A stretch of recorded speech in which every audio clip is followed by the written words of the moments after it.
What up, edgelords? I am Cayley, and with me, of course, I have my wonderful co-hosts, Trucker Andy from All Apologies Podcasts, who sounds much cooler saying edgelords than I do, and Luigi Greenberg, who, is an edgelord, maybe. I don't know. I didn't really plan where I was going with that. Hi, guys. How are you? I love to edge. Hey. Welcome, everybody, to the Edge Files. We have a very exciting episode today, and it is very topical because we are going to be talking about one of the biggest art heists in history, as well as one of the biggest property crimes. And this, of course, is on the wake of this recent, just like 2 days ago, yesterday. Yeah, can you believe it? Louvre heist. Yeah, I was convinced that you were behind all of this since this was all your idea. I do like jewels. All promoting this show. Yeah, can you prove that you were in the country this past weekend? Nope, I definitely didn't see you. Yeah, I know. Nobody saw me. I wasn't even there. And today, this crime that we are going to be talking about, which is going to be the art heist at the Gardner Museum, this is going to take us on so many different twists and turns. We are going to be getting into some incredibly, incredibly crazy stuff. And I am so excited to share it with you guys. But before we start, I want to know, Luigi, are you aware of this crime? I am aware of it. I remember watching a short documentary about it a while back, but I purposely did not revisit it so that I could hear you tell me all the details that I forgot. Great. What about you, Andy? No, not familiar. No, excellent, wonderful. So there is a really great Netflix documentary about this. It's like a little docuseries. I highly recommend that if you are not familiar with it. What we are going to be doing today is talking about some of what is in that docuseries and some of the aspects of this crime, because there is so much that there is no way that we could be able to cover this in any sort of a reasonable time frame, because we're going to be talking about possible inside jobs. We're going to be talking about the mob. We're going to be talking about all of the different crazy things that can happen when you have an art museum heist and tons and tons and tons of valuable artwork is stolen. In fact, $500 million worth of artwork was stolen for this crime. Crazy. Absolutely crazy. Now, I kind of also want to get your guys' opinion before we get started on the idea of an art heist. I think a lot of people sort of consider that to be a victimless crime because it's basically just like stealing from the rich. And a lot of the time people kind of sort of root for the robbers. So how do you feel about a unsolved crime that resulted in $500 million worth of crap being stolen? I subscribe to the Indiana Jones policy where it's history and you want to preserve that. Especially with the story that's happening right now, if they take these antiquities and dismantle them and melt them down to just the essential elements, it loses all of its historical meaning. So I think that's oftentimes a lot. The real value of these things is the origin of them. So when you remove that, and let's say that you have something that you've taken and now it's just languishing in, say, some Saudi prince's collection that nobody ever sees, there's no value in that either. So art is definitely meant to be seen. And one of the pieces in particular that was stolen in the heist at the Gardner Museum on March 18th, 1990, is considered to be one of the most beautiful pieces to be seen in person. And of course, nobody can see it now because it still has not been recovered, even though this happened 35 years ago. So 35 years ago, the Gardner Museum, it's in the beautiful city of Boston. It was built in 1901, and it houses 15,000 pieces of art. And on March 18th, 1990, 13 of those pieces of art with a combined value of $500 million, pardon me, was stolen. So things that were stolen included three Rembrandt paintings. Ooh, I'm having a hard time because I've been podcasting all day. A gilded filial eagle, which was from the Napoleonic era, and a bunch of other random stuff. There's a whole bunch of little mini things. I actually have a picture here. If I can get over to it, I changed my technology, so I'm still getting used to things. Let's take a peek at what was actually taken during this art heist. So you can see here, We have obviously some paintings. Again, 3 of them were Rembrandts. The thieves tried to steal a 4th Rembrandt, but it turned out to be too hard to remove, so they gave up. You can also see in the middle on the left there, kind of like half like, I don't know how to describe things right now. There's that little eagle. It's kind of like what would go on top of a flag. And again, that's what was from the Napoleonic era. There's also that little vase there. Neither of those things were worth a lot of money. And the image that's just above those, so one over from the left and then on the top row, that actually is about the size of a postage stamp. So these criminals stole some really weird pieces of artwork.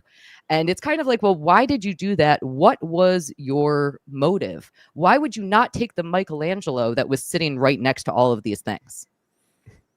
That is interesting. Oh, wait. So, but that is the case that there were Michelangelos like next to these that. Correct. Oh, I don't think I knew. That's really interesting. You know, it's funny. Like the first thing that goes through my head when you say art heist is the movie Thomas Crown Affair. If you've ever seen that movie, the one with Pierce Brosnan. And what's interesting is that the question you asked earlier about like, is it a victimless crime? In that movie, you realize that the person who's stealing these loves them and appreciates them. And to some extent, I think that's where the audience feels okay with rooting for the bad guy. Without knowing that these pieces of art were loved and cared for, it's hard to have that same emotion for them. For these, we just think these were thieves and they stole them. They don't know what they're doing and they don't know how to care for them and love them. But it's funny now that you say that, I'm kind of swaying to, oh, they knew what they were doing. That's interesting. They seem to have known what they were doing. They seem to have taken very specific pieces. They actually spent quite a long period of time in the museum stealing these pieces. So we need to actually talk about how this robbery happened before we can start talking about all of the suspects in it. So this, like what we're looking at here is all from a specific, or these are just certain pieces? Because these are all of the pieces that were stolen. Okay, because the one in the middle on the right just looks like something that my uncle drew on a cocktail. It looks like somebody just drawing a dick and balls, and it looks like maybe a take one of the one above it there on the right. Yeah, that's what I was thinking. So like, I believe that those are both, if I remember correctly, both of those are Degas, exactly what you're saying. They're like the predecessor to the actual art piece. Things like that do actually have a lot of value within the art world, especially if it's from somebody like Rembrandt or Degas or any of these, very well-known names. I think a Monet was taken off with that one. Oh, oh no. I'll see. Okay, so we are in Boston. Let me set the scene for you guys. We are in Boston. It is St. Patrick's Day, which means that every cop in the city of Boston is completely distracted by the fact that all of the shenanigans are happening on the streets. None of the cops care about anything that is happening other than keeping drunk people in line in the middle of all of their debauchery. Mm-hmm. In addition to that, during the robbery, the Gardner Museum also was in the middle of updating all of their very outdated security systems. So their security systems were known to not be that great.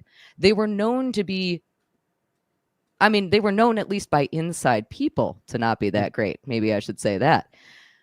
And they needed to update them. Yeah. And so there were some systems that were down. A security guard there that night.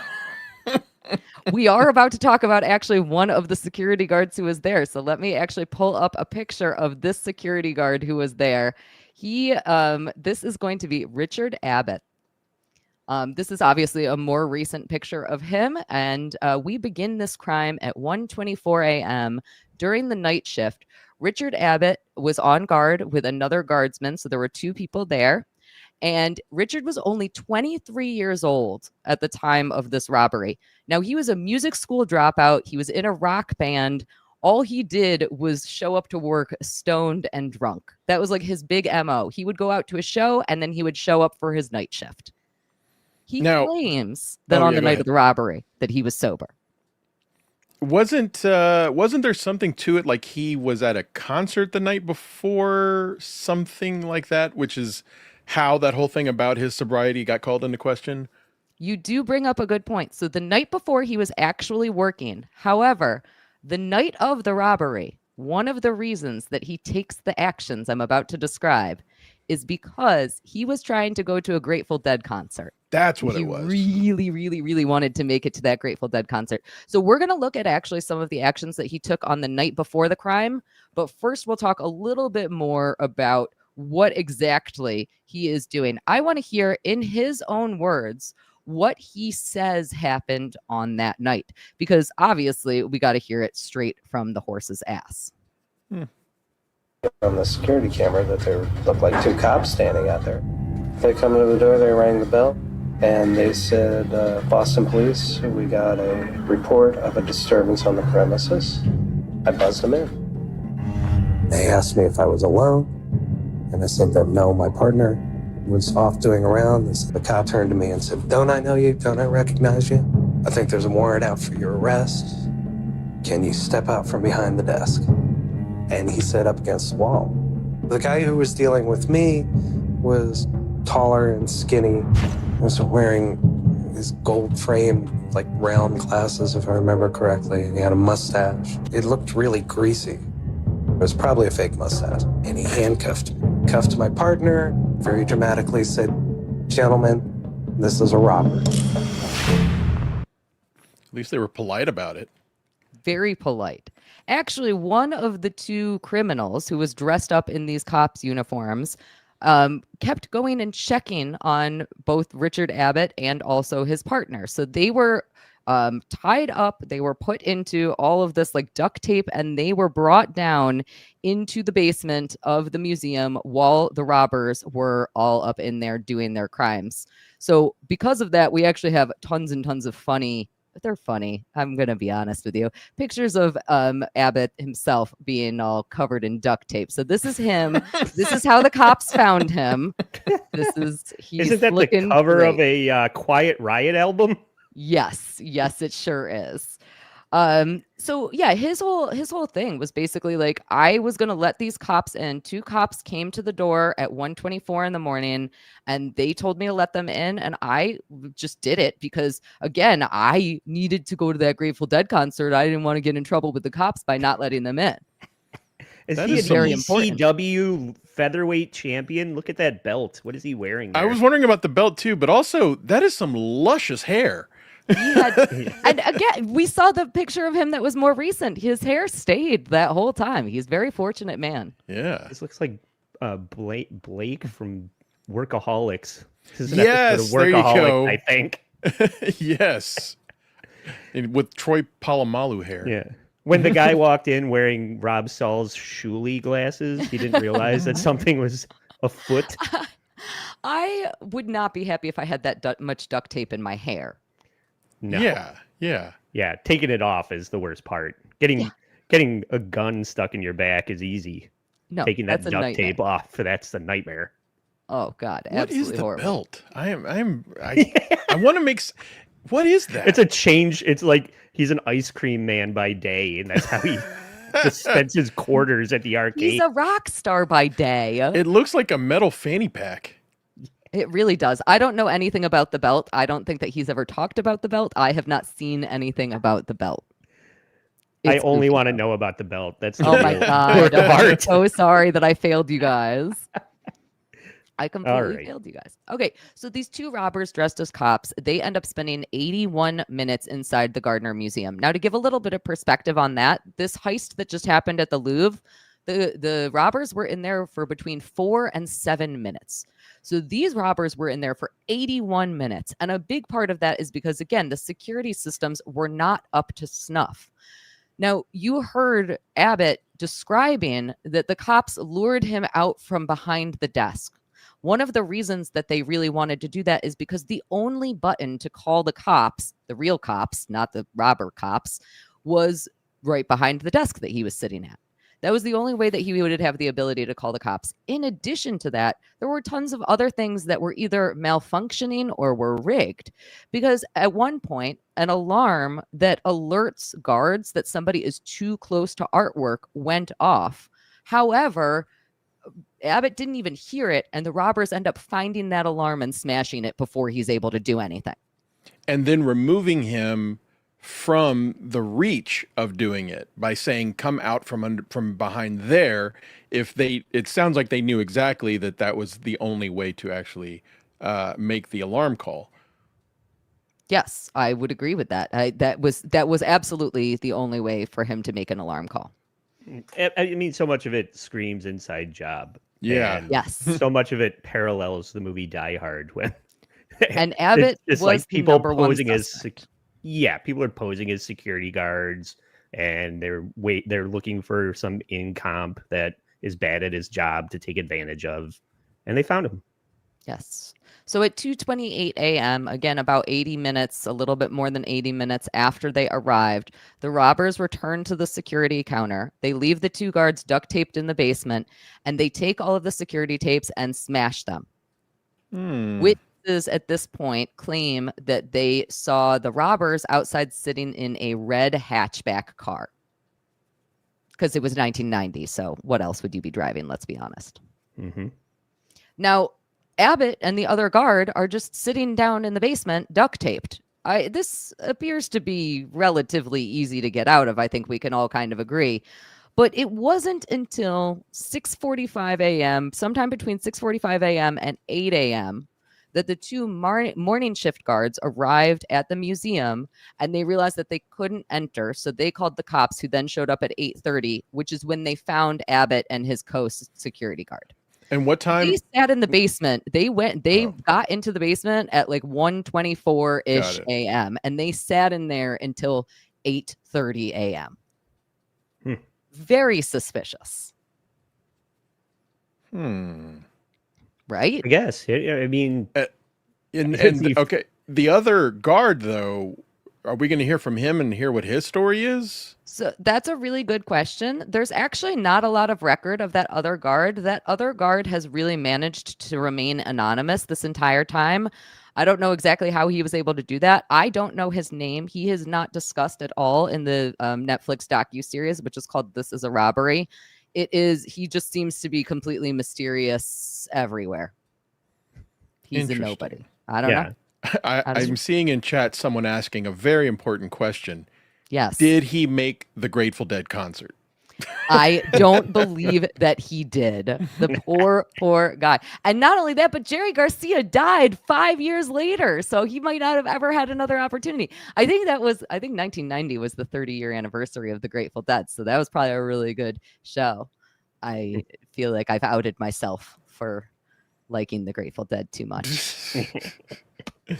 This guy, I mean, looks like it's very weird the way they've duct taped him as well. Like, it's not over his eyes, it's over his nose, and it's around his forehead and chin. To what end? Like, what is the point? It doesn't look like it's covering his eyes. You bring up a really good point. Like, you don't want to identify the people, so cover the eyes. They've covered his nose. An excellent point. And the reason that that's such a great point is because these two robbers dressed as cops wore gloves so as to not leave any fingerprints. However, neither of them covered their faces. Now, we already heard Richard Abbott, the security guard, describing to us that he didn't really remember exactly what they looked like. But you also might have noticed that I threw a little police sketch into one of our little video clips that we've already watched. So let's look at that police sketch again. So this is the police sketch that was created. And again, he says, I don't really know exactly what they look like, but this is my best guess. He does also mention something that, Luigi, I think you will enjoy very much, because he says, well, I sort of remember that one of them looked a little bit like Colonel Klink from Hogan's Heroes, but that's all that I can really remember. That's great. So now I'm really kind of curious. So none of the four wore a mask. So it was only two. So what we have here is we have two different images. Okay. The left and right is going to be with a fake mustache, and then without a fake mustache is what we're looking at here. So it was two, and neither of those two guys wore a mask. Okay. Because, all right, I thought it was four different people because the faces on the bottom look much fatter than the faces on top, but I get it. Everybody agrees that these police sketches are some of the absolute worst in all of history. It's actually kind of comical how bad these police sketches are, which again might lead you to believe that Richard Abbott had something to do with this crime because he might want to divert people. He might not be very good at describing what exactly they look like. Or are you saying like maybe he purposely gave wrong descriptions of what they could have looked like? Maybe he did. That was one of the most prevalent theories, especially in the very beginning days of when this crime happened. That's interesting. Yeah. I mean, those pictures look so different. Anyway. All right. Sorry. Well, I'm caught up now. Now I'm on the trolley. No, you're totally good. All right. So tell me now, what do you think that these criminals are going to be doing with the stolen artwork after they get it? Like, what actually, Andy, you talked about, we don't want to ruin the historical meaning of things like this, but what do you do with it? Are you putting it, and Luigi, you mentioned the idea of being able to admire it. What are we doing with this artwork? There's no point in trying to pull off an art heist unless you have a buyer lined up that you're going to fence it to. Because you're not going to go hang it on your wall. There's no value in that. There's got to be somebody unless you really love it. There's got to be some kind of millionaire art collector that wants it in their collection, whether it's on display or not, and you have to have that connection. Otherwise, I don't. It's just sitting in your basement. The risk isn't worth the reward. So the robber isn't going to put it up on his wall and attract attention to it. Right. It's not like you can sell it on eBay, right? Yeah. You're either selling it to another criminal or you are doing nothing with it. Well, there is one other thing that you could possibly do with it, but we will get into that once we get into the suspects. However, I do want to put a pin into this theory that what you're doing is somebody has commissioned you to do this and you're getting paid for this robbery. I believe it was both Sotheby's and Christie's actually put up a $10 million reward in order to catch whoever did this, in order to specifically recover the pieces of artwork. A $10 million reward. And you have to, criminals love money, right? That's a lot of dang money. Oh, I see. So you're just stealing it so that you can collect the reward. I don't know. What you're saying? No, I mean, they never did. So still to this day, this is an unsolved art heist. Still to this day, nobody has ever gotten a piece of that $10 million, which is insane, right? I think I could forge that. I think I could forge those two pieces that were on the top right of that original slide, and maybe I can get a piece of that $10 million. That's my plan. I like that for you. I could redo it in crayons. Yeah, no, I see what you're saying. You're saying that whoever stole this kept the secret and nobody talked. And it kept such a secret. They kept it such a secret that the temptation of ratting someone out for $10 million had no effect because nobody knows. Or exactly. Yeah. I've heard some theories. I'm not gonna bring them up now, but I've heard a couple of theories that I gotta just say, like, I don't think we're ever going to know what happened to these paintings because all theories kind of result in them either being sold to the highest bidder who wanted to keep them, or, maybe possibly they got lost, anyway. So Luigi, I think you bring up a great point, and something that you and I talk about on Lucy Does Dabbleverse a lot is the statute of limitations. The statute of limitations for this art heist has expired, and there is still a reward for $10 million for the recovery of these paintings, and still nobody has talked. People cannot get prosecuted for this crime.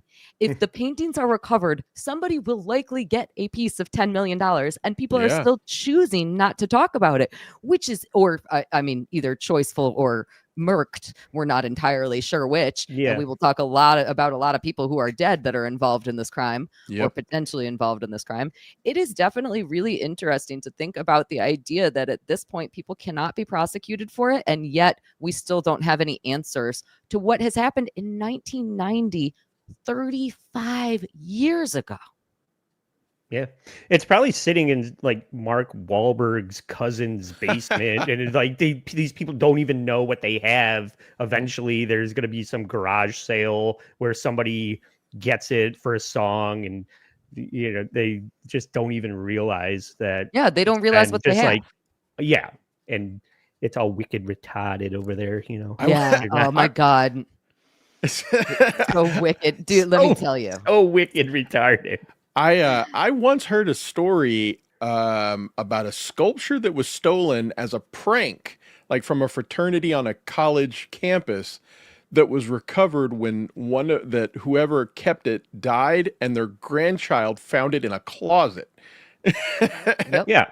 And like it's what everybody wants all the wants. time. Yeah, everybody wants to find like Babe Ruth's baseball card, or Action Comics #1 with Superman's first appearance in and then these people are just sitting on this $10 million or more. The value of the shit is probably worth more than $10 million, right? And going back to what I was saying about, it's worth $500 million. This artwork, and that was $500 million in 1990 terms. This artwork has only gotten more prestige from the fact that it's stolen. I have no idea what the worth of these pieces is considered to be now, but now that it has all of this additional history, we know it's going to be worth way, way more than that.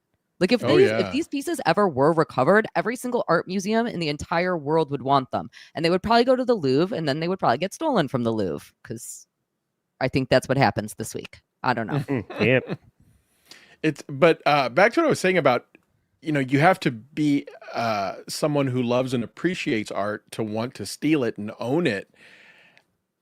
It's really kind of funny that you think Boston and you think, organized crime in the 90s, or 90, was apparently a really, really big deal, more than it is now. Yes.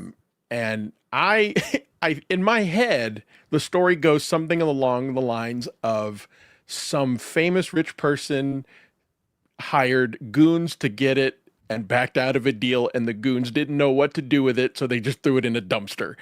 And it's sad, but we can't prove that didn't happen, No, absolutely. I think that's completely right. Now, we did have another interesting event happen. So again, this crime happened in 1990. In April of 1994, the museum itself actually received a letter claiming to know the location of the art. And the writer said that all of the art pieces were safe, but there was a buyer in another country who doesn't know that those were stolen pieces of art and was about to buy them. And if he did that, then he would have taken legal ownership of those artwork pieces, because at the time the statute of limitations was much smaller, and also because if he didn't know about the transaction being illegal due to the pieces being stolen, then it wouldn't have been a purchaser in bad faith. So he could have actually claimed legal ownership of them, even though they were stolen pieces of artwork. Now, this letter that was sent to the museum asked for a $2.6 million deal in order to facilitate the return of the artwork. Asking that from whom? Insurance or the museum? The museum, but I assume that the museum would have put it through insurance, right? Yeah, interesting. That would have been my guess, I guess. I don't know. That is, I think, very interesting as well. And the unfortunate part about that letter is that they were probably prepared to pay that $2.6 million. However, the writer of that letter just stopped responding. So they tried to orchestrate that, and it was a dead end. So did the writer of the letter die? What happened exactly in that situation? We have to talk about all the suspects, right? You guys are dying to know. There's a lot. We're about to get into mob bosses like you have never heard. I know more about the Boston Mafia than I have ever known in my entire dang life. Before we get to that, though, I am going to read a couple of super chats here. We just have a couple here. Actually, I'm going to have you guys read those because my glasses are not on and my new setup still doesn't allow for that. I got you. Thank you. I got you covered. Oh, I don't know what that says, though, but I see, 4 months. I see you know. I see you know. I see you know. Member for 4 months. Thank you. I see you know. Big Daddy Dodo. Sorry I'm late. Here's some cash for your troubles. Oh, yeah. Thank you, Big Daddy Dodo. Reverend Rage. Lucy, good job on DPD. Dabble Point Dabble. Luigi, Yeah. tell Shu to stop doxing me. Oh boy. Dang it all. What Dang did it he all. say? What a loser. What a Loser. loser. Okay, so let's get into the suspects of this here crime because I can't wait. Now, I've already talked about the idea that possibly this was an inside job. So the robbers would have needed to know that the security systems were down. They would have needed to know that the only button to call the real cops was behind the desk. They would have needed to know that the artwork didn't have any anti-theft devices. And so because of that, it seems suspicious that maybe one of the guards who was working that night was in on it. Now, Richard Abbott, who we looked at earlier, the FBI actually claims that he is still a possible suspect, that he still has not been ruled out of this case. Again, I will remind you that this is what he looked like during the crime itself. Now, again, I think that's a little suspicious. That's not how I would tie somebody up if I was trying to get them to prevent me. If I were him, I wouldn't have sat in the basement for 6 fucking hours. Yeah, while I you looked would have like that. hopped up the I stairs. I would have been out of there, man. I would have been fucking out of there.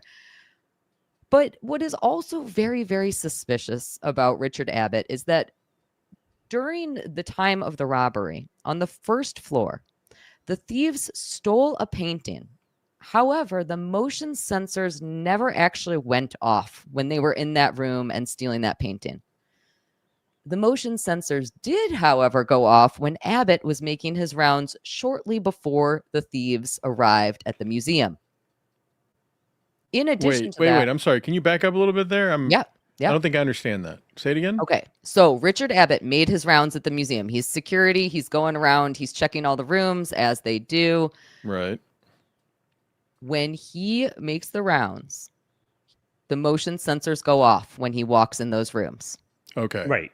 However, just a little while later, the thieves go into that same room and the motion sensors do not go off. Got it. Okay. So were they tampered with? That definitely doesn't sound Yeah. right.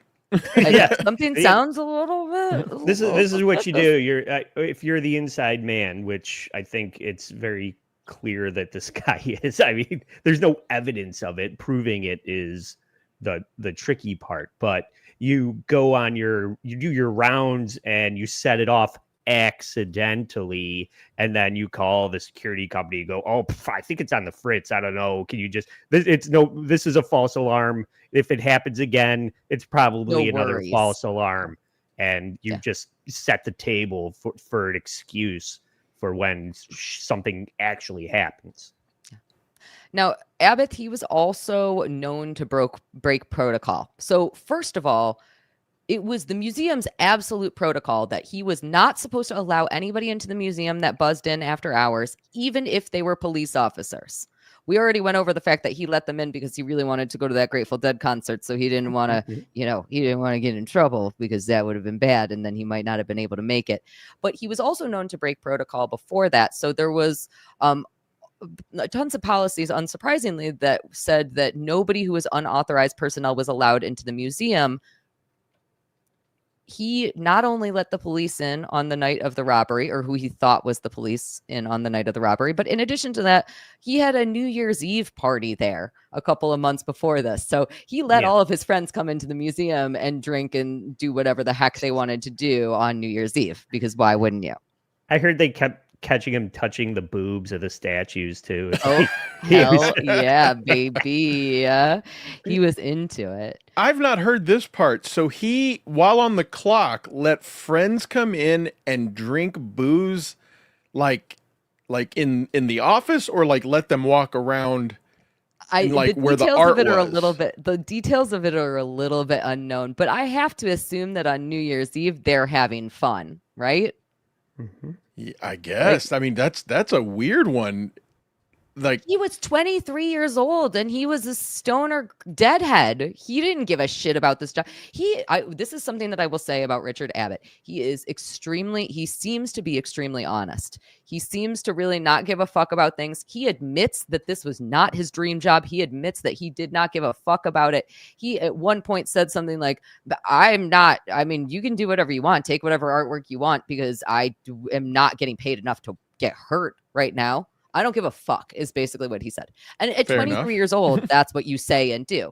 And yeah, you invite your friends over. Like, also, this man in this picture, he doesn't look like he's 23, right? no. He looks like No. he's 43. Yeah. It looks like a Chewbacca mask. Can't tell. Well, I'm so into I mean, it. what are we looking at the same picture? How am I supposed to tell the age of this person? I don't. You're Except right, he's you're wearing like Reeboks.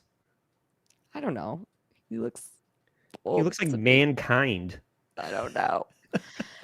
Now, let's talk about another thing that Richard Abbott did. So in 2016, a video was released that shows Abbott letting in an unauthorized visitor the night before the heist. So again, the heist took place on March 18th, 1990. This is going to be video that we're going to be looking at from just the day before, March 17th. And we're going to see some security camera footage. And the protocol is nobody gets in. Rick was working that night. The person was just buzzed right in. Right through both doors. The night of the robbery, it seems like that always struck me as odd. So you can see here, that was Rich Abbott. And then there is this new person who has been buzzed in, again, at an hour that he should not be allowing anybody in there. Now, Richard Abbott claims that he has no memory of this whatsoever. Also, very peculiar. The night before, you said. The night before. And literally he doesn't one day prior. remember. Now, again, he would show up to work drunk and stoned, so perhaps that had something to do with it, but he has no memory of that. Also in that security camera footage, you might have noticed that there was a car driving away. Again, that looked a lot like a hatchback, right? Mhm. A little bit. Okay. To me, anyway. Yeah. So that's why Richard Abbott is a suspect. And he was the primo suspect from the beginning. Almost everybody accused him of doing this. At this point, I don't think that he is considered to be the number one suspect. I think that he has largely been exonerated. Again, the FBI still considers him to be a suspect, but that does not mean that most people think that it was him. Now, he actually just passed away last year, so any information that he did have about helping out the criminals or it being an inside job or anything like that has gone to the grave, unfortunately. Yeah. Any face man is going to be the first fall guy. They're not like the mastermind or the person that has the valuable items just in case they are found out. Yeah. So. Oh, I completely agree. Agree. Now, this is somebody who I suspect. I don't know that she has ever actually been considered a suspect for this crime, but I think that she's a little bit suspicious. And the reason Sarah for that, Silverman. Yes. How did you know? Dang it. I haven't heard of a female suspect. So I don't believe that she was ever actually considered to be a suspect. I believe that the cops interviewed her and figured out very quickly that she was likely not involved. But we are going to be talking about now Anne Hawley, who was who she had recently become the museum director.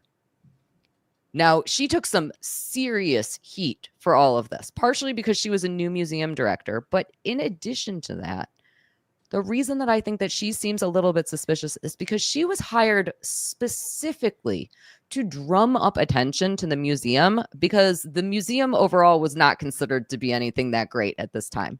They had a ton of great artwork, but they weren't really getting the recognition.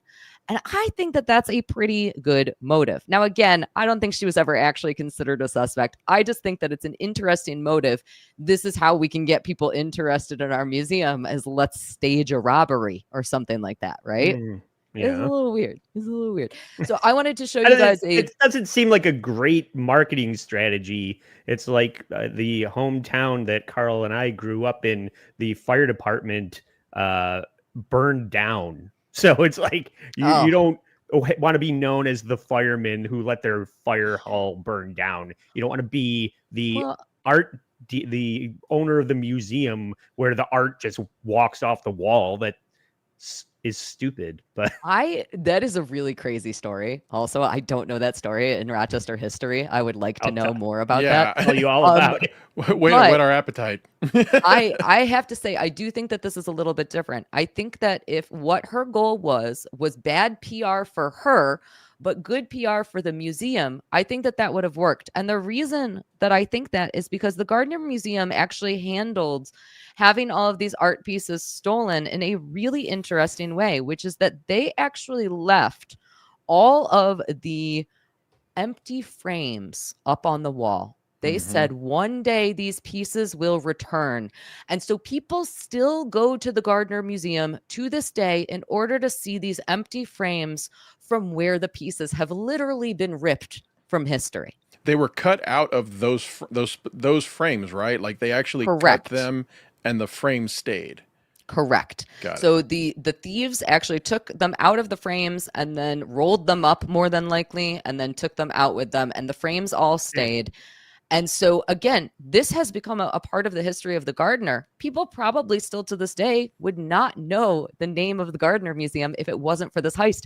So it really was a very good PR stunt for the museum itself. I want to go there. I'm actually going to be in Boston this upcoming week within the next little bit because I'm going to go see Crispin Glover's new movie, which I'm very excited about. If anybody is in the Boston area on November 3rd, you should absolutely be going and doing that. But I want to go to the Gardner because I want to be able to see these empty frames, the empty sorrow that is the Gardner Museum, I feel like is what we have to call it. I guess that is a good strategy, though, if you're going to be the person facilitating the crime, the way that you're saying that the manager of the museum is potentially involved with this, to install incompetent help at the street level. So that they're very blamable. But I mean, ultimately you would be because you're the person that hired them, but they're very easy to manipulate. So that's maybe not a bad theory to posit as somebody who would be the mastermind of this. Again, I don't think that she was ever even sort of a suspect. I just think that it's interesting to kind of postulate. Boston is a big city, but a small town. And so everybody there kind of knows each other. And that makes it really interesting to kind of think about the least suspicious person who still does kind of have a motive. Now, Anne Hawley, like I mentioned, she was just recently had become the museum director at the time of this crime in 1990. I believe that she was actually the museum director all the way up until 2016. So they certainly didn't hate her after this. She had a very, very long career there. Let's hear how she was getting grilled by the press shortly after the robbery, though, because she really took the brunt of everything that everybody was questioning. For 6 months.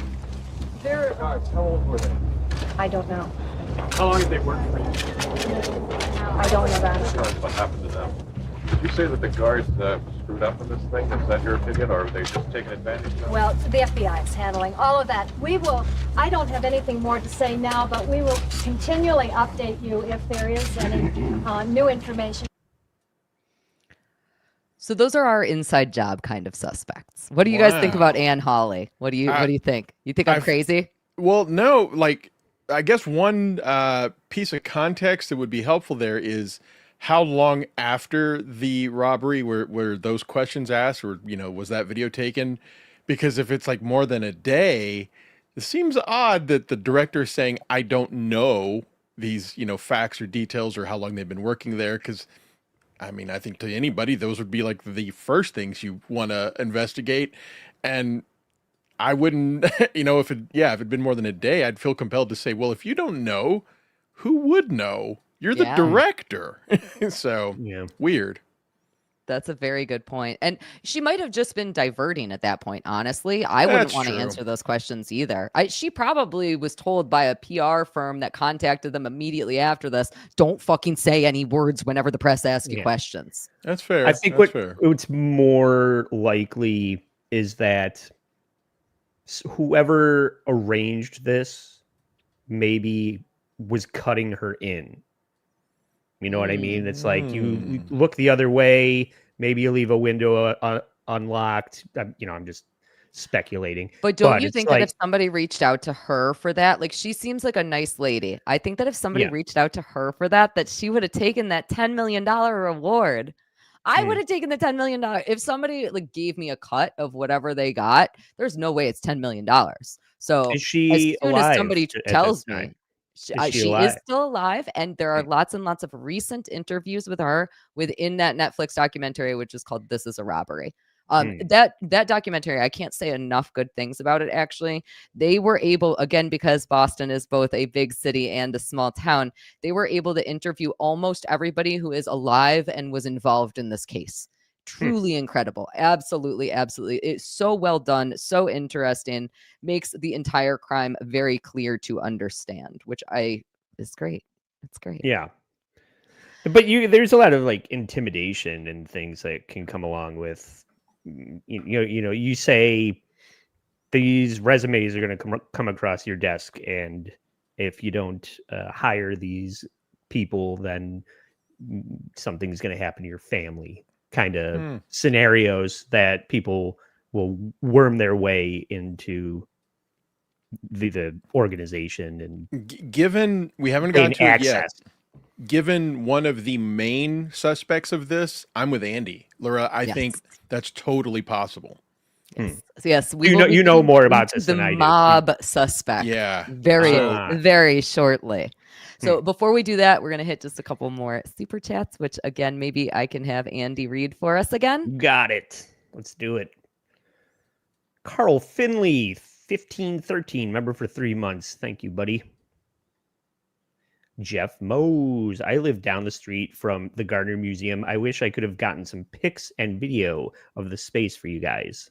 Oh, I'm so excited to be checking it out. Like I said, I'll be in Boston on November 3rd for Crispin Glover's new movie, and I am hoping to pop my way over there and check it out if I get into town in time. Take some pictures. We could do like a follow-up. On the next episode definitely. Or something. Absolutely. And also, hi, Jeff. I was there 2 weeks ago. I should have thought of that. We're all dumb. We didn't think of anything. Anthony Zenhauser, $10. Hey, Abbott. Hey, Abbott. Oh, Andy beat me to it. Oh, all right. Anthony wants to take credit for my joke. He looks like a sheedy mankind costume. Please explain to Lucy. Yeah, Thursdays are Thirst Days on TSN with Tightbox. You know it. Love you guys. Yeah, mankind is a professional wrestler, Lucy.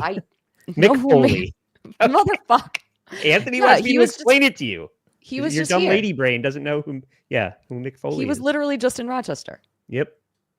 I know. One of my friends told a really tragic story about how Mick Foley didn't shake his hand, and it made me really sad, and I won't share that right now because it's too sad. That seems one more of these. Unlike Mick Foley. Howard, $4.99. Lucy, I saw you were in Carl's basement earlier. Did he hurt you? Blink if yes. yeah. Verbally, emotionally, and physically, yes. No, it's always good to be in studio for Carl, but I did have to run off over to here. So it's been a hectic little bit of time, but a wonderful little bit of time. All right, let's get into more suspects.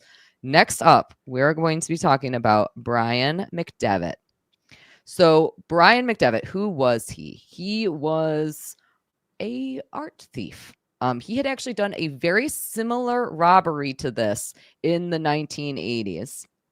Let's take a peek at what he looks like. Relatively nice looking guy. He looks fine. I didn't pull his mug shots because I'm a very polite lady. So what did he do in the 1980s? What he did was he hijacked a FedEx truck, and then he sedated the driver with ether, and then he took the uniform of the driver.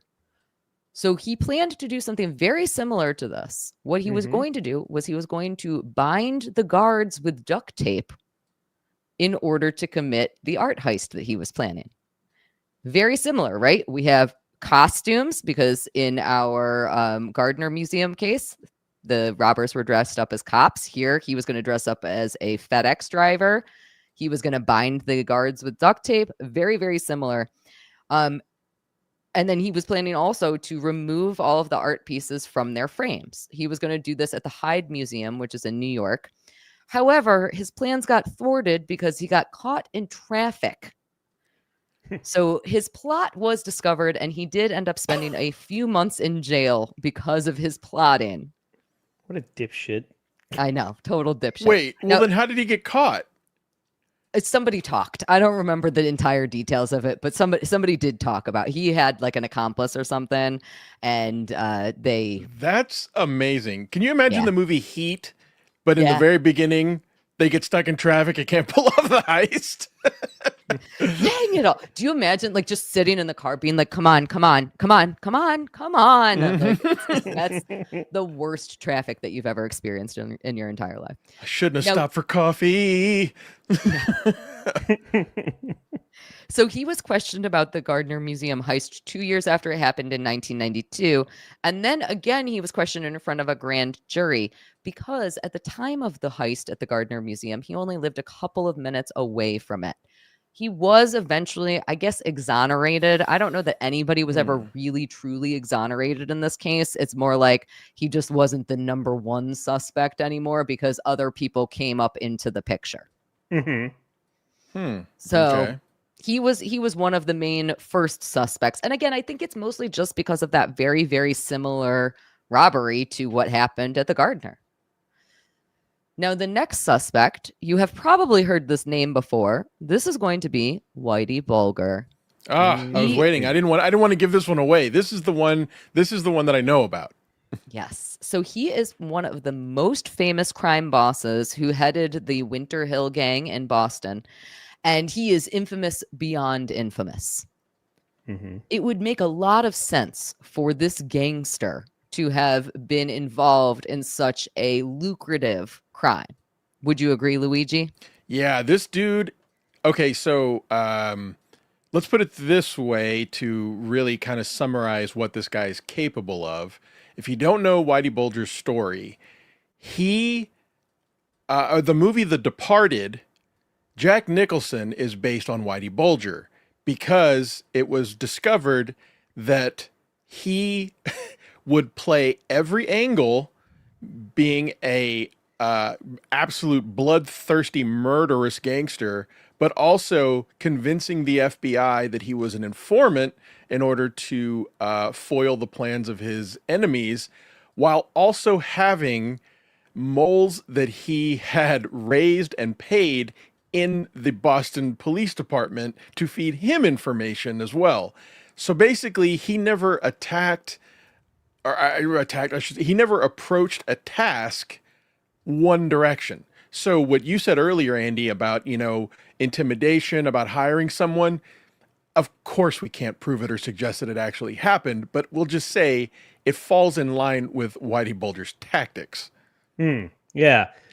Just you give a lot of nobody's menial tasks, like leave this door unlocked. Right. All you got to do is hire this one person, and then an inside man is on the inside. And I almost forgot. It's a chain of events that don't lead back to Whitey, kind of thing. Exactly. I almost forgot. Someone just mentioned Black Mass. That's a great movie that tells the real story of Whitey Bulger more directly. Anyway, I shouldn't say the real story, but it tells it more directly about him as opposed to a fictional story of The Departed. But what was I going to say is that there was something. Well, he's else. definitely considered to be one of the primo Right. crime bosses in all of the United States history. He is considered to be. And again, so he was a very big suspect in this, especially because at the time in the 1990s, this was he was very prevalent within the communities. Now, I will say he actually he and the Winter Hill Gang kind of get passed over in this whole investigation because another mob family actually starts getting looked at more in depth. Now, in Boston, there was the Irish mob, there was the Italian mob, there were all of these different mob gangs that were all kind of always at one another's throats. So we are going to look at some other possible mob connections that might have committed this Gardner Museum heist. Now, I might be confusing stories here, Yes. but tell me if you heard this. Is it true that someone, even though it was never verified, that someone once in his crew testified that he bragged about stealing them? I believe that is correct. Okay. However, almost every single one of the, let me see here, 1, 2, 3, 4, 5, 6, 7, 8, 9, almost every single one of the next 9 people that we are going to talk about at one point or another claimed that they either had seen or knew where the art pieces were. Got it. Again, still never recovered, which is insane. So this is Whitey Bulger here. Let's move on to our next 2 suspects. This is going to be Bobby Donati and Miles Connor Jr. So this is Bobby Donati and Miles Connor Jr. that we have up on the screen here. And we are going to first introduce ourselves to Connor. Do you like the picture that I've chosen of Connor? Yeah. That is an amazing photo, and I am going to recreate that in some way. Okay. Well, all right. Before I tell you about these guys, all right. Tell me you don't respect these guys without telling me you don't respect these guys. These I are the respect pictures the you hell picked? out of Connor. Listen, I'm making a point with Connor. I'm making a very good point. I just think that him and Richard Abbott, the security guard, might have been friends. I just think that that's possible. So I have pulled a clip here from This Is a Robbery, that Netflix documentary. And this is going to be, again, Connor was first kind of suspected, but it turned out that he was in jail at the time of the robbery. So he could not have committed this crime. However, he shed light on Donati. Now, again, I'm just going to play you guys this clip. This is going to be how Connor describes himself in the documentary that I have mentioned. He was asked, "Who are you?" basically. On whom you ask. But in general, I'm known as an art thief. And some people consider me the biggest art thief in this country because I've robbed a number of museums. But then again, I was a rock and roll guy.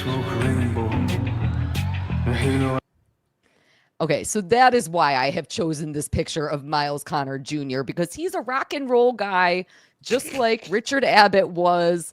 They're both super cool dudes. And is that what these guys were friends. trying to fund their band? They were trying to cut an EP and Can you imagine?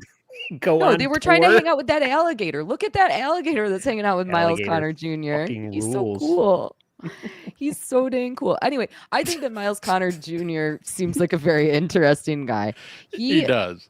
At one point, based on the discussions that him and Donati were having, he basically said that it sounded like that Donati was going to use the paintings in order to get himself a reduced jail sentence, which Connor had done in the past. So what he had done was he had used his previous art heists to get himself reduced jail sentences when he was in jail for other crimes. He would say, well, if I can tell you about where you can find these here paintings, would you go ahead and let me out of jail early? And they would. So because of that, this whole crime family that we're going to be talking about is now aware that they can use stolen artwork as a bargaining chip. And I do think that that is the true motive for this crime. Okay. All right. I can Now, buy it. As you guys just saw, Miles Connor Jr. was still alive, at least at the time that the Netflix documentary came out, which was just, I think, a couple of years ago. I don't remember exactly. I believe he's still alive now. If he's not, we will find out on an upcoming slide very, very shortly. However, Bobby Donati, who, again, Connor was basically saying Donati did it. Donati died just 1 year after the robbery. He was found bound, beaten, and in the trunk of his Cadillac because, again, we are officially into the mob family stuff. And it's only going to get crazier from there. What you said 1 year before what? 1 year after the robbery occurred. So 1 year he died in after- 1991. Huh. Yes. I've not heard of these two characters. Interesting. Okay. Now, in 2013, the feds announce that they know who did this crime. They know who stole the artwork out of the Gardner Museum. But they still don't have the paintings themselves. And in addition to that, they will not release any names of the people that they know did it, which is also just a really weird choice to make, right? Wouldn't you announce those names? Yeah. They just kept saying, well, it's an ongoing investigation because they hadn't recovered the artwork. However, we later do find out who they're talking about through legal documents. And again, this is basically when we are going to be getting into mob family after mob family after mob family. This is going to be all of the mobbity, mob.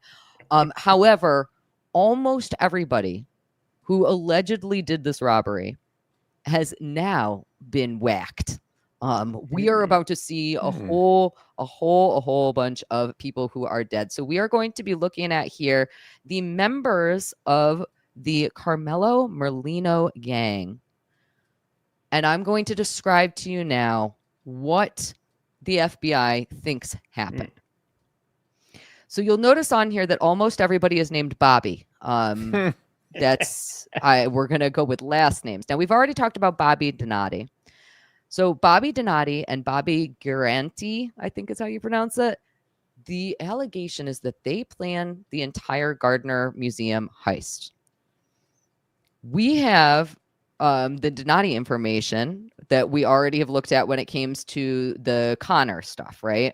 So we already know that Donati's possible motive was because he wanted to, I don't know, get out of jail free. He wanted to get out of jail free card. Okay. I don't know that that's really how it would have worked. But in addition to that, we also have Garanti.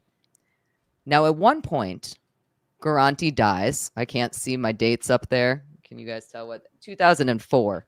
So after 2004, Garanti's widow actually went to the FBI and said that her husband had previously owned some of the paintings and had given them to his longtime friend, Bobby Gentile. Do I not even have Bobby Gentile on here? Oh my God. There's too many dang Bobbies. Too many Bobbies. So, allegedly, Donati and Garanti are the two guys who plan all of this. So again, these are all within the Marino family. That's why Marino is up at the top. He probably did some sort of planning, but he sent it down to the Bobbies because he did. And after that, we have all of the minions who are allegedly involved in this crime. So first up, we have David Turner. Now, David Turner, the FBI think that he is one of the actual thieves. One of David Turner's siblings actually claimed to see a painting very similar to one of the stolen ones within his bedroom. Now, in 1999, Turner and Merlino got arrested in a sting operation while trying to rob a Loomis Fargo vault. What year was that? That was in 1999, so about 9 years after the initial bank robbery. Okay. So they were like professional thieves. They were professional thieves. These are gangsters. They are doing all the mob boss stuff. Okay. Now, Turner mysteriously got 7 years shaved off of his jail sentence. And there is no record of why that happened. So he was actually just released a few years ago, and he is out of jail. And he is, as you can see from this chart that I have made here, he is one of the only guys who is still alive. Actually, he's the only guy on this chart that is still alive. Really? That's suspicious. Yeah, it is. And we'll talk about some other suspicious stuff that he did very shortly here. Now we have the next. So we know that there were two perpetrators of the Gardner Museum heist. Mm-hmm. One of them is believed to be David Turner. The other one is believed to be George Reisfelder. So who is Reisfelder and why was he suspected? Well, a former cellmate of his claimed that he had urged Reisfelder to steal a painting, again, to use it as that bargaining chip if he ever were to get pinched. He is believed to be the other person that went into the actual museum. At one point, Reisfelder told that cellmate also that he had hit the jackpot, and that he might know where the art was. So he allegedly went into the museum itself. Now, he died of an overdose 1 year after the heist in 1991. So again, we're not getting a ton of great stuff happening here because everybody is just dying. In addition to that, there were a couple of other potential players in this game. So we have Charles Pappas. Now, Charles Pappas was a part of this gang. He was probably doing stuff. However, he got murdered shortly after the crime. I think it was in 1995. Now, why did Pappas get murdered? Well, Pappas was actually just about to testify against David Turner in another crime. And he ended up getting shot multiple times in his mouth outside of his house because you don't talk, I think was the message there. Oh, boy. So, Charles Pappas is also out of the picture at this point, and we can no longer talk to him about what happened. Not so subtle. I get that these Yes. are all gangsters, but George Reisfelder's haircut makes him the least a beetle. intimidating. Yeah. You don't think that you That's don't the think David haircut I Turner- had when I was 3 years old. Okay, to me, David Turner looks like the odd man out here. David Turner, to me, looks like he should have been wearing Janko jeans. He looks like right? the only one that's capable of actually pulling off a crime. Well, maybe Charles Pappas too, but these other guys. Just David look Turner, like- he has a baby. He looks like he's in that picture was taken to him like maybe like in high school. Like he has a very, I don't know, unhindered face, but whatever that means. I mean, I already lost all respect for Bobby Donati based on his association with the alligator and the guitar. I actually shared a screenshot for it. This was the impression that I got of Bobby. And can you share that, Lucy? Do you see that? Yeah, I can try to. I got my new setup over here, so I'm still learning how everything works. I think if George Reisfelder I don't see it. was worry pulling about a it. gun on me and trying to rob me, I'd probably laugh first and be like, "Come on, really? With that hair?" Andy, where is it? Oh, I thought it was. Is that it? There you go. Oh, I see it.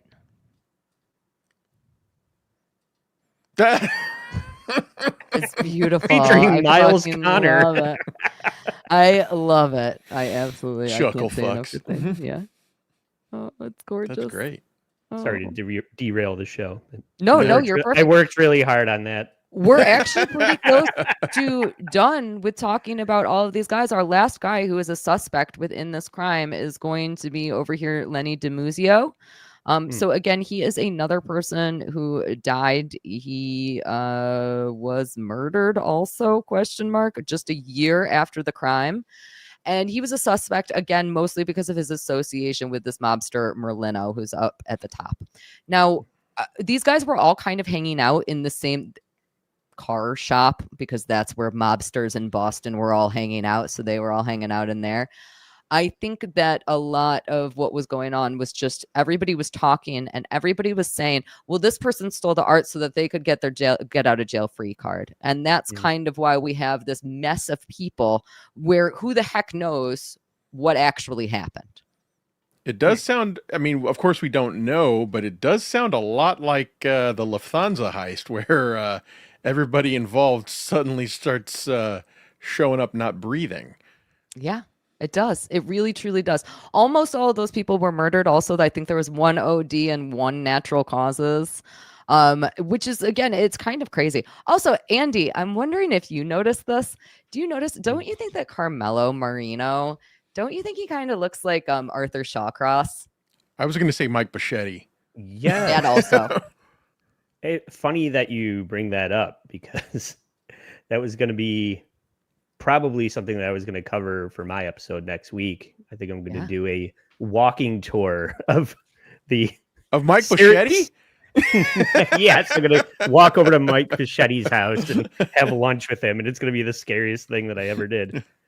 No, So but there's if a lot of serial killer activity in the city of Rochester, Luigi. That I know Arthur through. Shawcross. That's a sick dude. Yeah, I was going to say, if you guys are not familiar with Arthur Shawcross, he is our hometown hero of a serial killer, one of several. But yeah, he's that looks a lot like him to me. I don't know why. Yep. So that kind of concludes our discussion about the Gardner Museum. I mean, one of the craziest things about this is that it continues to be unframed or unsolved. And like I said, it's really quite beautiful that the museum has decided to continue having these empty frames just sitting and waiting to be refilled.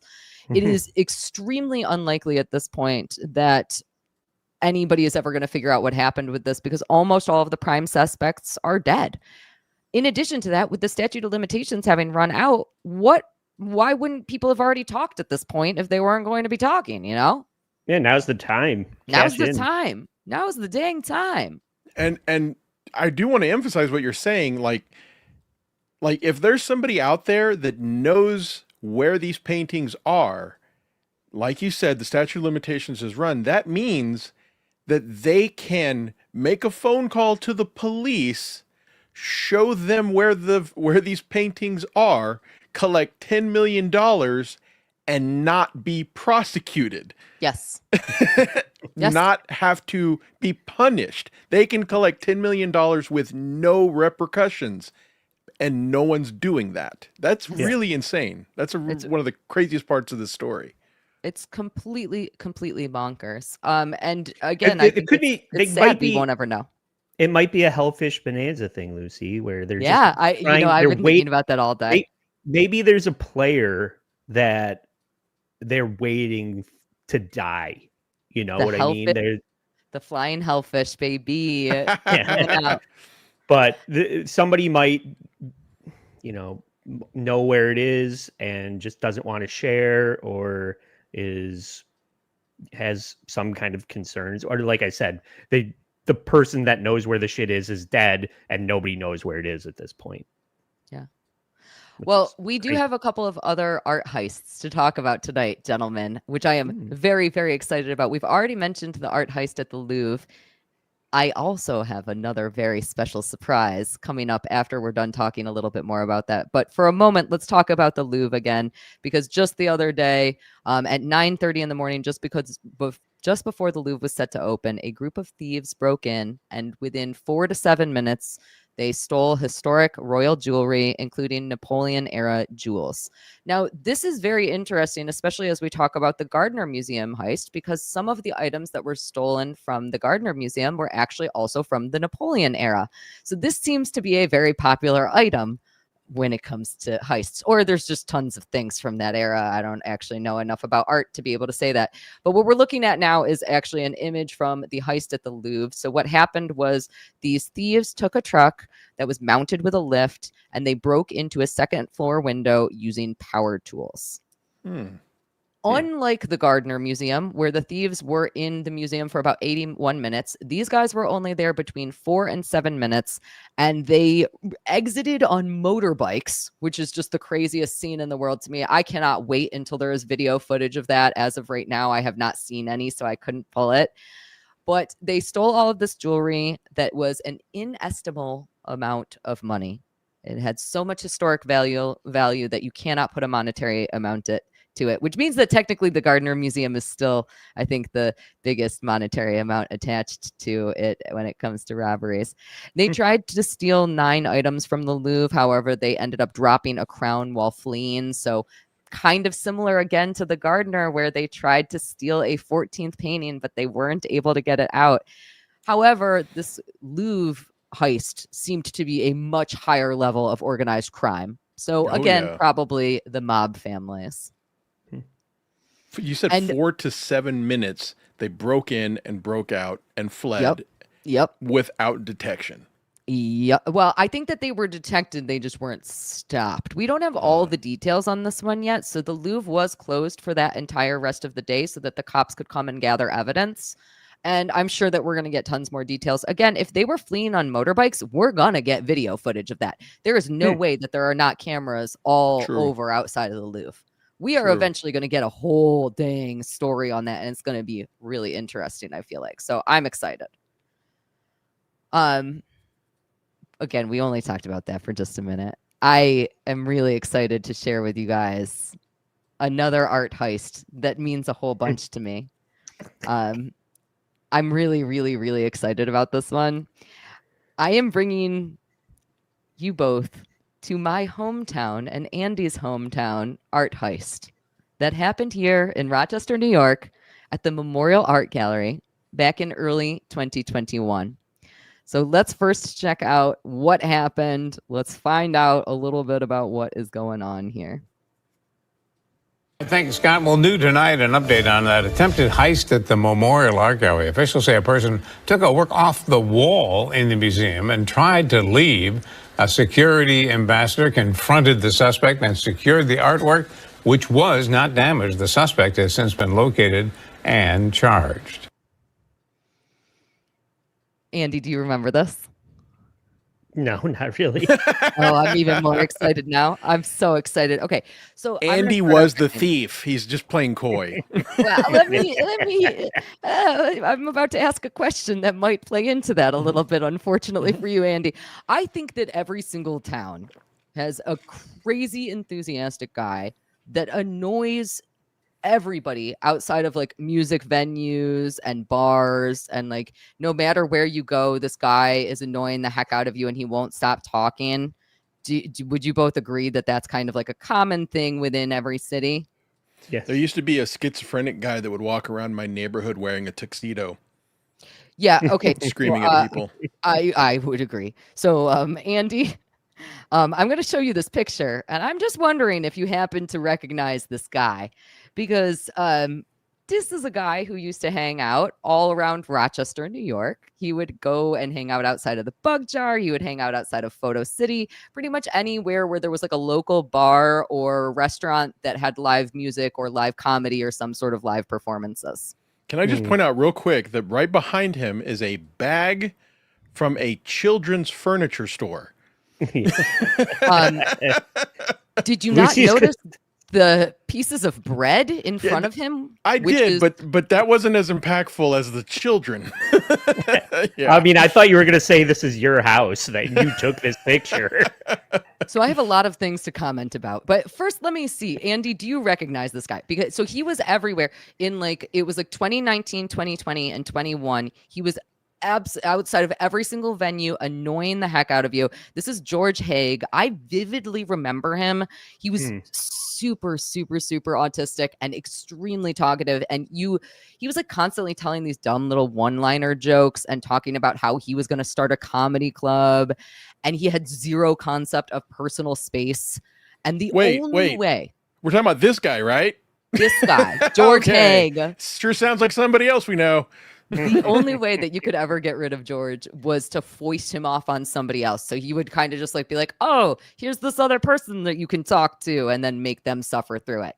So Andy, any memory of this guy, or did you never bump it? Were you lucky enough to never have bumped into him? Yeah, I don't think I know this gentleman. Sorry. I'm so jealous that you did not have to deal with him. Now let's talk about some of the things that are in this image here, because you are completely correct that there's a lot of weird stuff going on in this picture of him.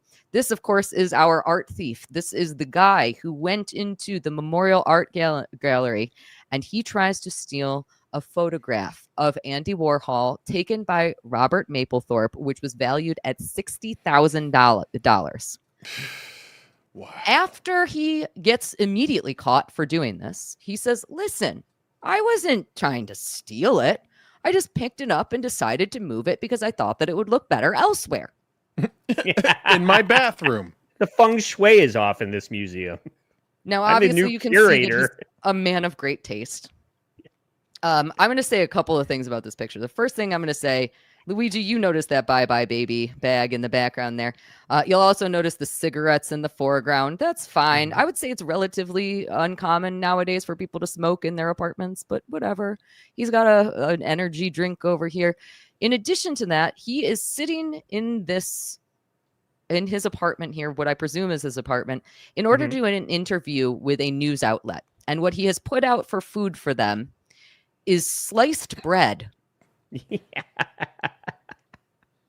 Yeah. Which is insane. Yes. Why I would gotta you offer do that? something. Yeah, You got to offer only something. polite. Yeah. I also would like to point out that this couch in the background, I don't know that I want to admit this, but I'm going to be honest with you. I'm 95% positive that is a couch that I put out on the sidewalk. Your old couch? I think that might be my old couch. I'm being very serious here. I'm not even making a joke. But look at the middle pillow, like the backrest pillow. Yeah. And then look at the cushion immediately below it. And do you see the distinct color difference? Oh, yeah. Yeah, that was after I got rid of it, obviously. That is disgusting. That is terrible. It's obviously after I got rid of it. Oh no, I don't like where this is going. Why did I admit to that? Okay, now I already had mentioned that George here is very quirky, but I'm going to tell you right now that this might be one of the most bizarre art heists in history because George is so quirky. So we are going to read about what George's day in court looked like after he got, arrested because he absolutely 100% probably tried to steal this piece of artwork. So I'm going to go ahead and pull this up here. We're going to go ahead and read. So George Haig, he goes to court and he had butterflies in his stomach. More like a performer in the wings than a defendant in a criminal trial, as he waited to be called to courtroom 401 at the Hall of Justice in downtown Rochester recently.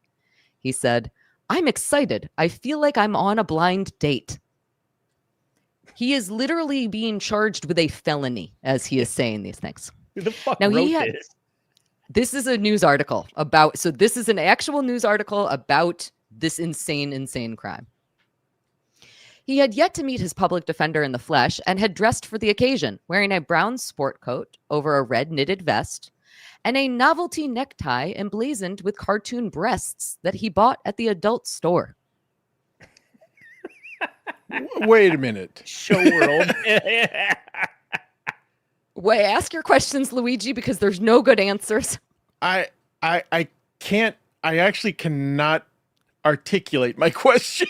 So just keep moving. I'm really at a loss here.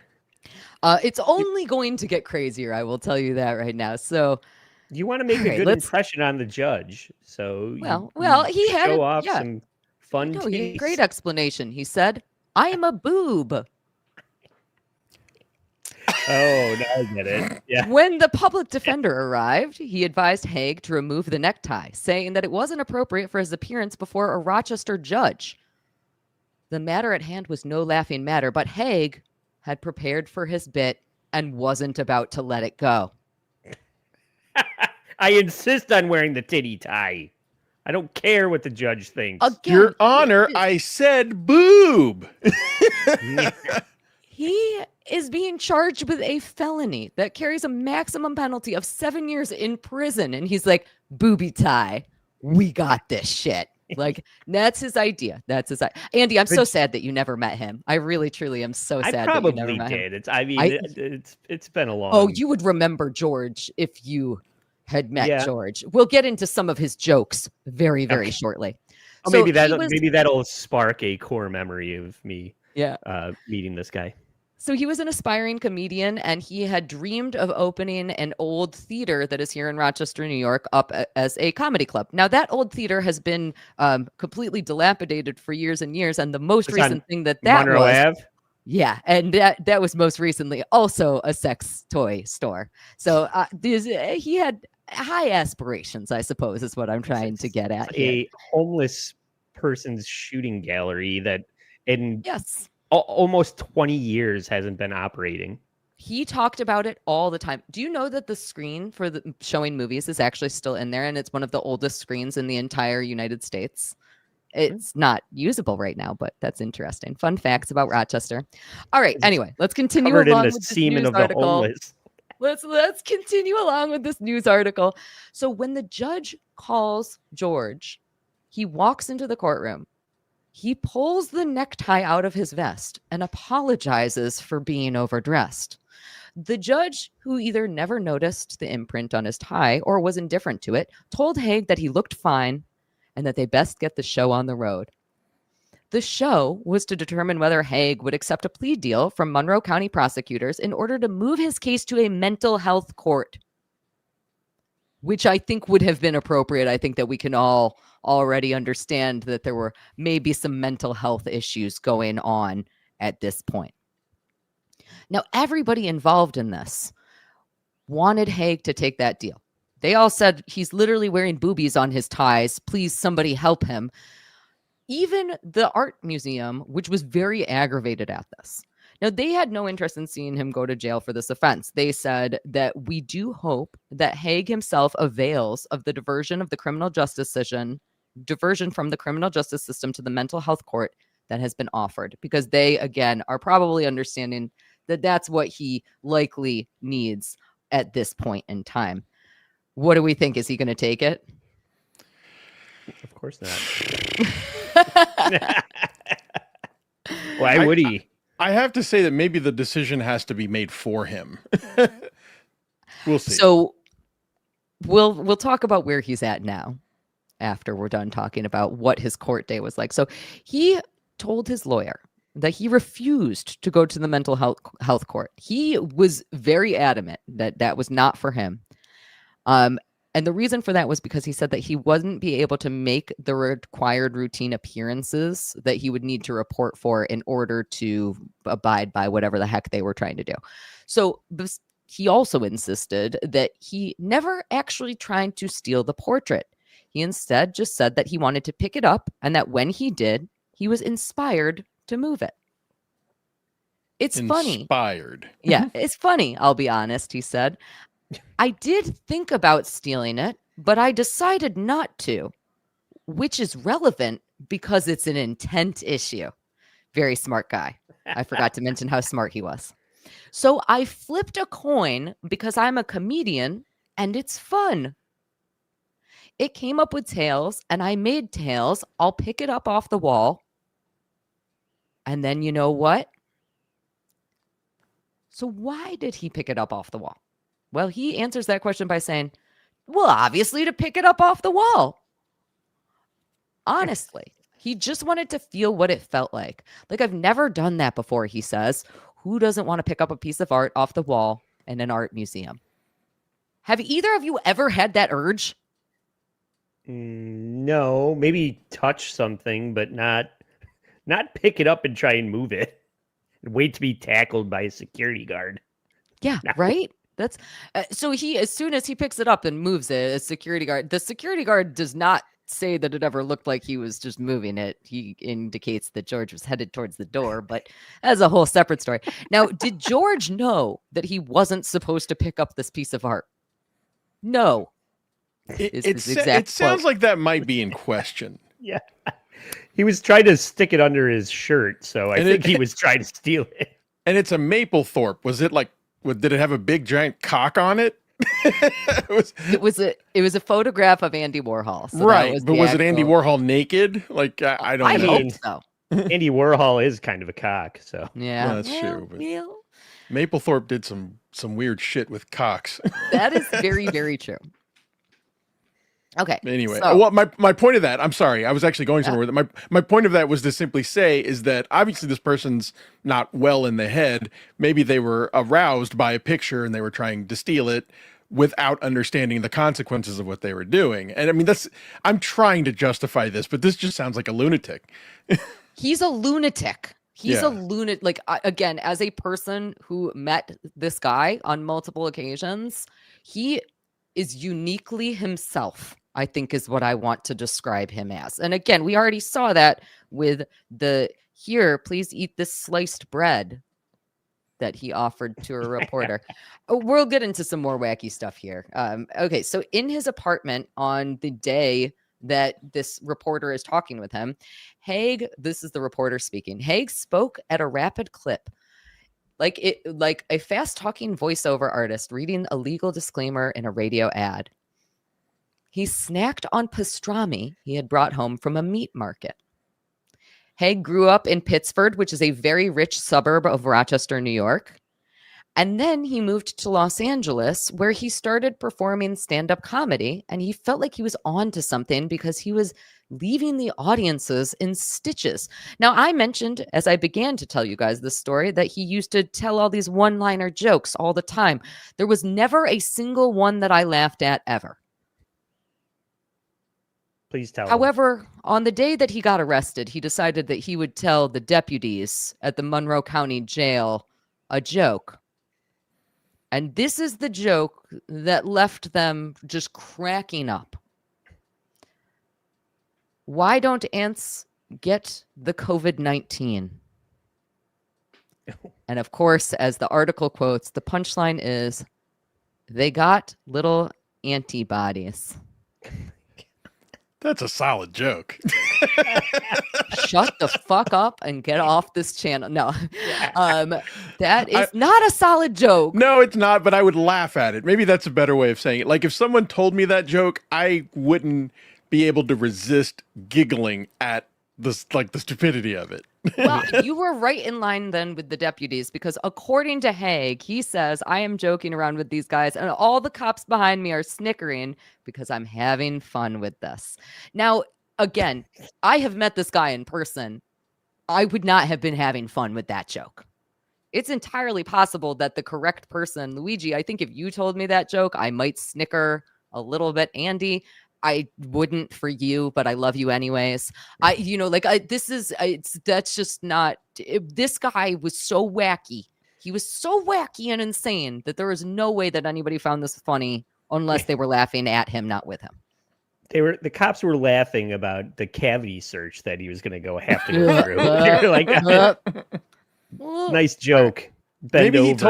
Maybe he told it from behind bars and no one had any reason to be afraid of him or feel uncomfortable by him. So therefore that made the joke funnier that there's a guy behind bars saying it. That would make me laugh. I heard the cops laughing when they slammed the door of my solitary confinement jail cell. Now I'm thinking of like his face, like at the Gardner Museum. I'm thinking of like Shawshank when Andy Dufresne is in the hole for a month and the warden comes in and visits him and tells him he's going to be in for another month. And before he walks out, Andy Dufresne says, do you know why ants don't get COVID-19? See, now that'd be a funny scene. Yeah. I don't know that funny is the right answer to that question. All right, Okay, that's fair. I'm just going to say Luigi would laugh at it. Okay. All right. Deal. Yeah, Deal. all right. I will accept that. All right. Let's continue with this article here because, again, George is just too wacky.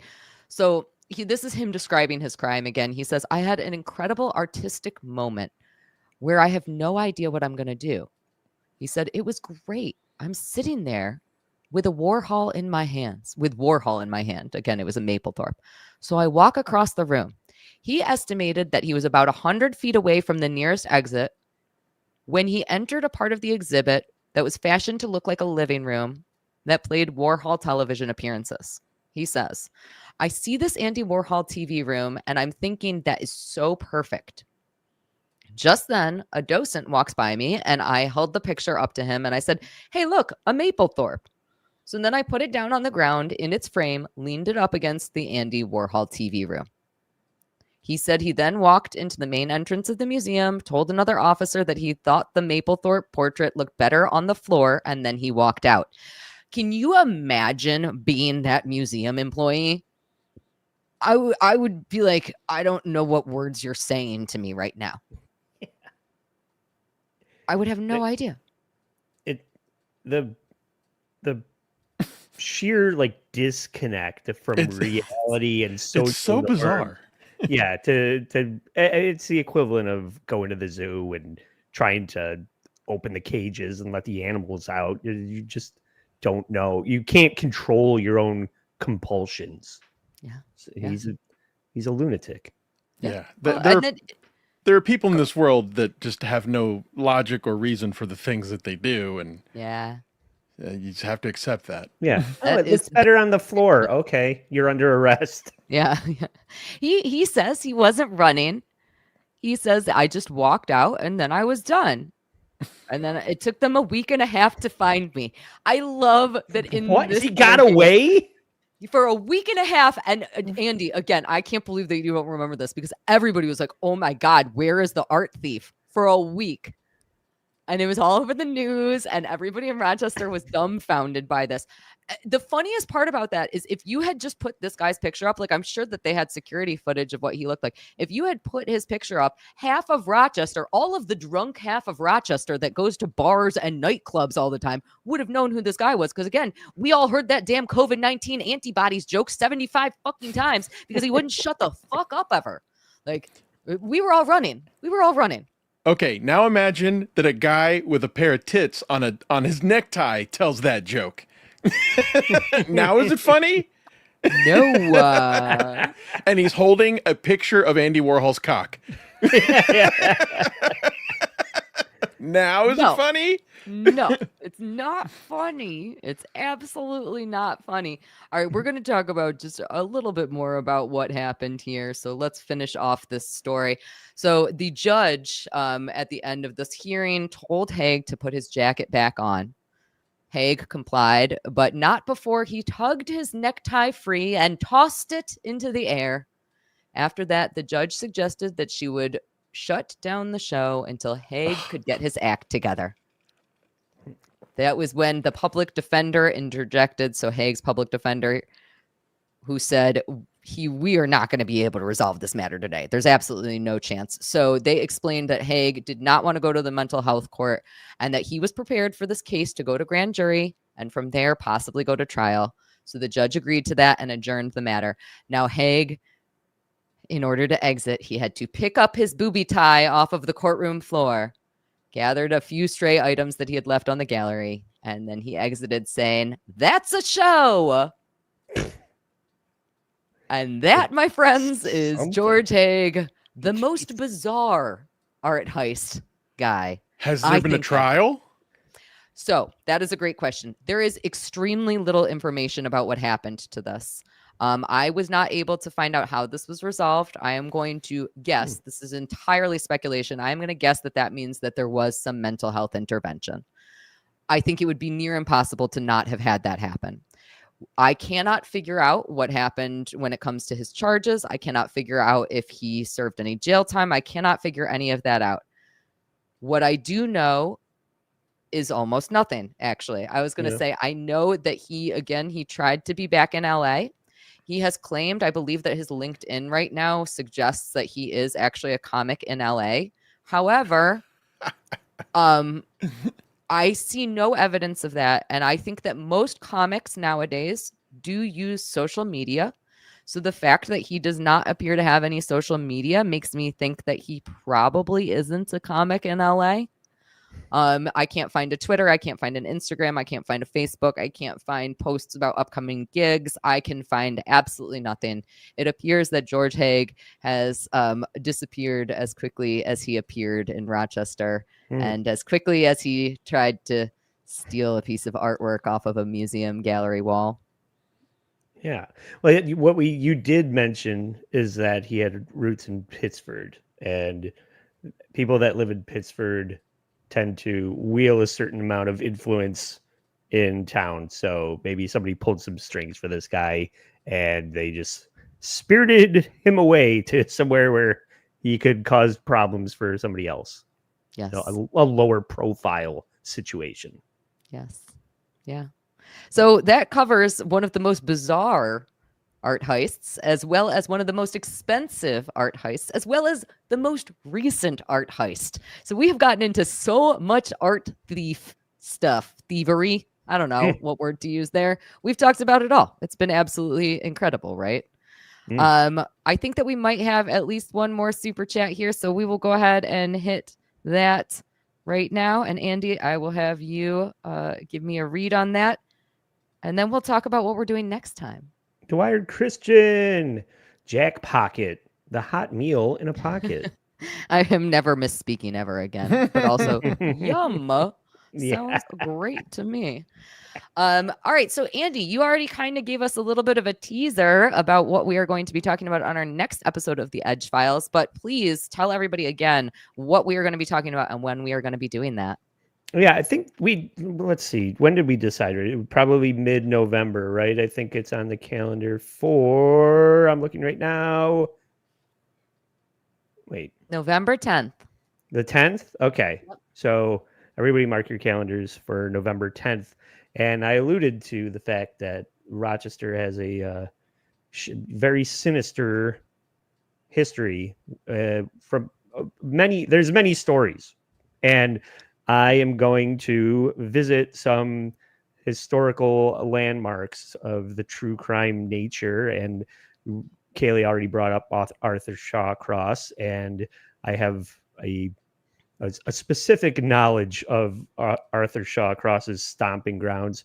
So, and then I don't want to spoil some of the other ones, but there are maybe things that are very findable, but then a couple of other things that might be a bit of a surprise. So I'm going to play it a little closer to the vest for my episode, mainly because I haven't produced it yet, Cayley. So we didn't talk about me teasing this, but it's going to be another man on the street episode out in the world. So very excited for that.